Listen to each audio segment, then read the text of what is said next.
Good morning बच्चों, कैसे हो आप सब। आज के क्लास में आपका स्वागत है। आज हम क्लास 8 के सिविक्स की किताब को पढ़ेंगे।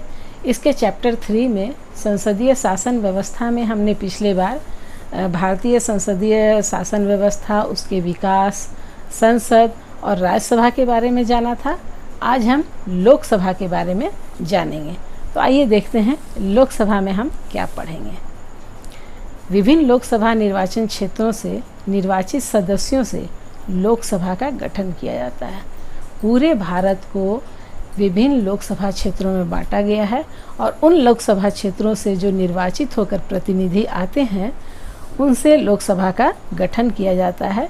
लोकसभा का कार्यकाल 5 वर्षों का होता है। मूल संविधान में लोकसभा के सदस्यों की अधिकतम संख्या 552 निर्धारित की गई थी, लेकिन जम्मू कश्मीर का जो भाग पाक अधिकृत क्षेत्र में था उसके 7 लोकसभा सीटों को छोड़कर 543 सीटों पर चुनाव कराए जाते हैं और 2 सदस्यों का मनोनयन राष्ट्रपति के द्वारा किया जाता है। इस प्रकार 552 में सिर्फ 545 सीटों पर ही सांसद चुनकर आते थे। लोकसभा चुनावों के बाद सांसदों की एक सूची बनाई जाती है ताकि विभिन्न राजनीतिक दलों से चुनकर आए गए सांसदों की स्थिति का और संख्या का पता चल सके। सरकार बनाने की इच्छा रखने वाले दल को निर्वाचित सदस्यों में बहुमत प्राप्त करना होता है। चूँकि लोकसभा के 543 सदस्यों को निर्वाचित किया जाता है और 2 सदस्यों का चुनाव राष्ट्रपति करते हैं, इसलिए वैसी पार्टी जिसके पास बहुमत के रूप में कम से कम 272 सदस्य हों वही सरकार का गठन कर सकती है।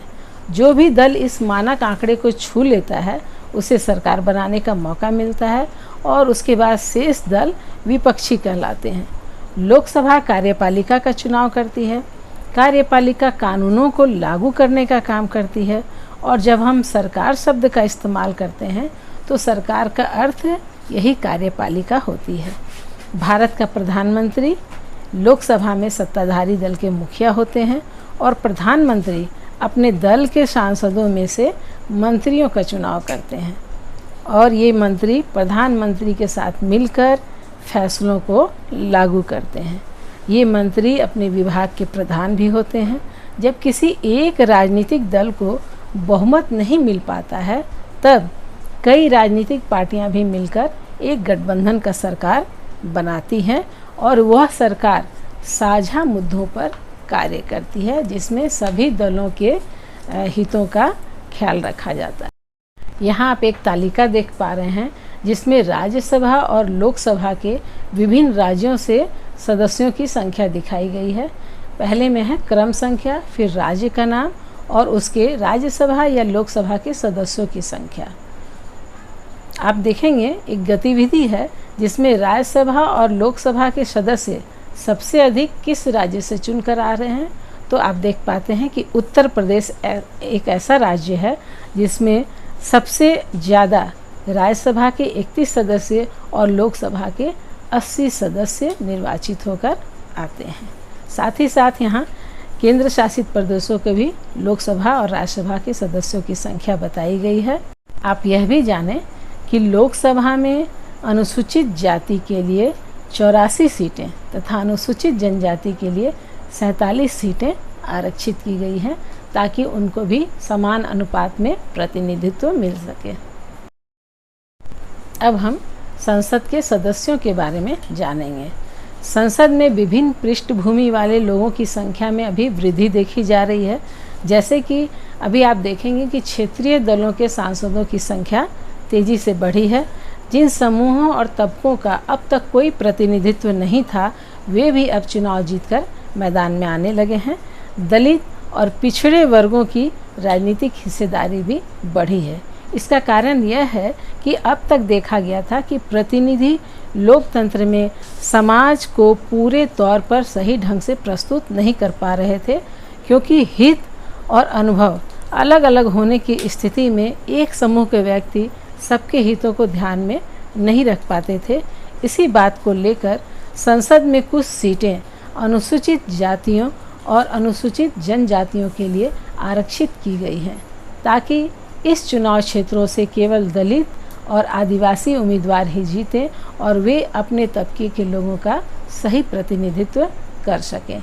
इससे उम्मीद की जाती है कि वे दलितों और आदिवासियों से जुड़े मुद्दों को ज़्यादा से ज़्यादा अच्छी तरह संसद में उठा सकते हैं। भारतीय संसद में महिलाओं का प्रतिनिधित्व नगण्य है। वर्तमान में उनकी संख्या लगभग 9% ही है। अतः संसद में उनके प्रतिनिधित्व को बढ़ाने के लिए 33% सीट महिलाओं के लिए आरक्षित करने का सुझाव पेश किया गया है और इस मुद्दे पर अभी बहस जारी है। संसद सरकार पर नियंत्रण करती है और कानून बनाती है। सरकार पर नियंत्रण में हम देखेंगे कि संसद सरकार पर कैसे नियंत्रण रखती है। संसद का सत्र सामान्यतः साल में 3 बार बुलाया जाता है। सबसे पहले बजट सत्र, फिर मानसून सत्र और तीसरा होता है शीतकालीन सत्र। संसद के 2 सत्रों के बीच 6 माह से ज़्यादा का अवकाश नहीं होना चाहिए या अंतर नहीं होना चाहिए। आवश्यकता पड़ने पर संसद की बैठक आकस्मिक भी बुलाई जा सकती है और संसद के सत्र के दौरान प्रश्नकाल एक महत्वपूर्ण व्यवस्था है। प्रश्नकाल में सांसद सरकार के कामकाजों के बारे में प्रश्न करते हैं और सरकार को उसका जवाब लिखित या मौखिक रूप में देना पड़ता है। इससे सरकार को भी सांसदों के जरिए जनता की राय जानने का मौका मिलता है। लोकतंत्र के स्वस्थ संचालन में विपक्षी दल एक महत्वपूर्ण भूमिका अदा करते हैं। वे सरकार की नीतियों और कार्यक्रमों की कमियों को सामने लाते हैं और अपनी नीतियों के लिए जन समर्थन जुटाते हैं। वित्त से संबंधित सभी मामलों में सरकार को संसद की मंजूरी आवश्यक होती है। इस प्रकार संसद सरकार को नियंत्रित करती है। जनप्रतिनिधियों के रूप में संसद को नियंत्रित, निर्देशित और सूचित करने की सांसदों की अहम भूमिका होती है तथा यह भारतीय लोकतंत्र का एक मुख्य आयाम है। आगे हम देखेंगे कानून। कानून कौन बनाता है और कौन क्रियान्वित करता है।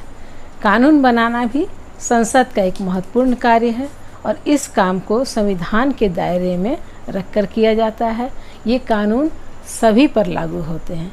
संविधान सभा में इस बात पर सहमति थी कि स्वतंत्र भारत में सत्ता के मनमाने इस्तेमाल का कोई दुरुपयोग ना करे, इसलिए उन्होंने संविधान में ऐसे कई प्रावधान जोड़े जो कानून पर आधारित शासन की व्यवस्था के लिए आवश्यक थे और उनमें सबसे महत्वपूर्ण प्रावधान था कि स्वतंत्र भारत में सभी लोग कानून की नज़र में बराबर होंगे और हमारा कानून धर्म, जाति और लिंग के आधार पर लोगों के बीच कोई भेदभाव नहीं करता। कानून के शासन का मतलब है कि सभी कानून देश के सभी नागरिकों पर समान रूप से लागू होते हैं और कानून के ऊपर कोई भी व्यक्ति नहीं है, चाहे वह सरकारी अधिकारी हो या धन सेठ हो, यहाँ तक कि जनता का कोई प्रतिनिधि ही क्यों ना हो। किसी भी अपराध या कानून का उल्लंघन करने पर एक निश्चित सज़ा दी जाती है। यदि किसी कानून पर टकराव या विवाद की स्थिति उत्पन्न होती है तब इस मुद्दे पर फैसले के लिए कोई अदालत का सहारा भी ले सकता है। यदि अदालत को ऐसा लगता है कि यह कानून संविधान के विरुद्ध है तो वह उसमें संशोधन भी कर सकती है या उसे रद्द कर सकती है। नागरिकों की भूमिका जनप्रतिनिधियों के चुनावों के साथ खत्म नहीं हो जाती। इसके बाद वे अखबारों और अन्य संचार माध्यमों के जरिए इस बात पर नज़र रखते हैं कि हमारे सांसद क्या कर रहे हैं। सही से काम नहीं करने पर उनकी आलोचना की जाती है। लोकतंत्र में लोगों की कितनी भागीदारी होगी और जितने उत्साह से वे जुड़ेंगे उतना ही संसद को अपना काम सही ढंग से करने में मदद मिलेगी।